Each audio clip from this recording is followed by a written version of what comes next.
ഈ ഡേറ്റ് ലേശം ഭക്തി കൂടിനോന്നൊരു ഡൗട്ട്. ഇതൊരു അമ്പല ദർശനത്തിന്റെ വീഡിയോ ആണ് കേട്ടോ. ഒരു ലക്ഷ്യമിട്ടാണ് പോകുന്നതെങ്കിലും 2-3 അമ്പലത്തിൽ കയറും. അതുകൊണ്ടാണ് അമ്പല ദർശനത്തിന്റെ വീഡിയോ. ജിയുടെ നാട്ടിൽ നിന്ന് കൊല്ലത്തിൽ പോവാറുണ്ട് കേട്ടോ കൊട്ടിയൂർക്ക്. പക്ഷെ ഞാനും രജിയും വസുട്ടനും ആദ്യമായിട്ട് അതിൽ 6 മണിക്ക് തന്നെ നമ്മൾ നാട്ടിൽ നിന്ന് വിട്ടിട്ടുണ്ടായിന്. വണ്ടിയിൽ എത്തിയ ഉടനെ വസുട്ടനെ എടുക്കാൻ ആളില്ലോണ്ട് നമ്മൾ ഇന്ന് കുറച്ച് ഫ്രീ ആയി.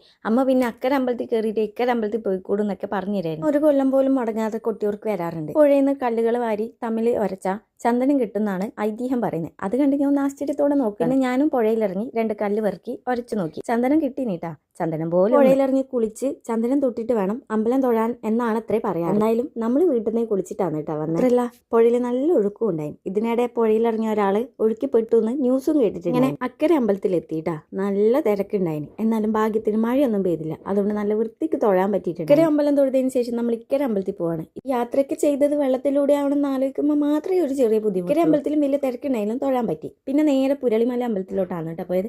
അതിനിടെ ഒരു ചെറിയ ഉറക്കവും കൂടി കഴിഞ്ഞു. ഈ ഉറക്കം ഞാൻ അഭിനയിച്ചെങ്കിൽ ശരിക്കും ഉറക്കം വന്നിട്ടുണ്ടായിട്ടാ. ഉറക്കം അഭിനയിച്ചെങ്കിലും കെട്ടിയോ നല്ല പോലെ കിടന്നുറങ്ങിട്ടാ. അങ്ങനെ പുരളിമലയിൽ എത്തിയിട്ട് മുത്തപ്പനെയും തിരുവപ്പനെയും കണ്ടു. ആടുന്ന് തൊഴുതു. പിന്നെ ആട് നന്നദാനം ഉണ്ടായിട്ട് അതും കഴിച്ചിട്ടാണ് അടുത്ത അമ്പലത്തിലോട്ട് പോയത്. ഇത് വായിക്കാൻ ലേശം ബുദ്ധിമുട്ടുണ്ട്. എന്നാലും ഞാനൊന്ന് ട്രൈ ചെയ്യാം. ശൈലേശ്വരി ക്ഷേത്രത്തിലോട്ടാണ് കേട്ടോ നമ്മൾ വന്നത്. ഈ ക്യൂ നിന്നത് അമ്പലത്തിനകത്തോട്ട് തൊഴാൻ വേണ്ടിയിട്ട് ഇത്രയും വലിയ ക്യൂ നിന്നിട്ടാണ് അമ്പലം തൊഴുതത്. അമ്പലക്കുളം ഉണ്ടെന്ന് പറഞ്ഞുകൊണ്ട് ഇവരൊക്കെ പോയി ആടുന്ന് കുളിച്ചുട്ടാ. പിന്നെ നമുക്ക് നീന്തൽ അറിയാത്തതുകൊണ്ട് നമ്മൾ അതങ്ങ് നോക്കി. നമുക്ക് നീന്തൽ എന്നൊക്കെ പറഞ്ഞ് ഭയങ്കര പേടിയാണ്. നമ്മൾ അതൊന്നും പഠിച്ചില്ല. എന്തായാലും വസുട്ടിനെ ഞാൻ എന്തായാലും പഠിപ്പിക്കാൻ ഉദ്ദേശിച്ചിട്ടുണ്ട്. അതിന്റെ ഒരു ചെറിയ അറ്റംപ്റ്റ് അവിടെ നിന്ന് നടത്തുന്നത്. എന്തായാലും വെള്ളത്തിലിറങ്ങാൻ വലിയ പേടി ഉണ്ടായിട്ടില്ല കേട്ടോ. അവിടെ നേരെ വീട്ടിലോട്ടാണ് വിട്ടെ. അത്രയും നേരം പത്തികാനൊക്കെ വെച്ചപ്പോൾ തിരിച്ചു പോകുമ്പോൾ DJ ഇട്ടു. അപ്പൊ പിന്നെ 2 തുള്ളലുള്ളാണ്ട് പോകുന്ന മോശമല്ലേ. അപ്പോൾ ഓക്കെ ഗൈസ്, അടുത്ത വീഡിയോ നാളെ കാണാം. ബൈ.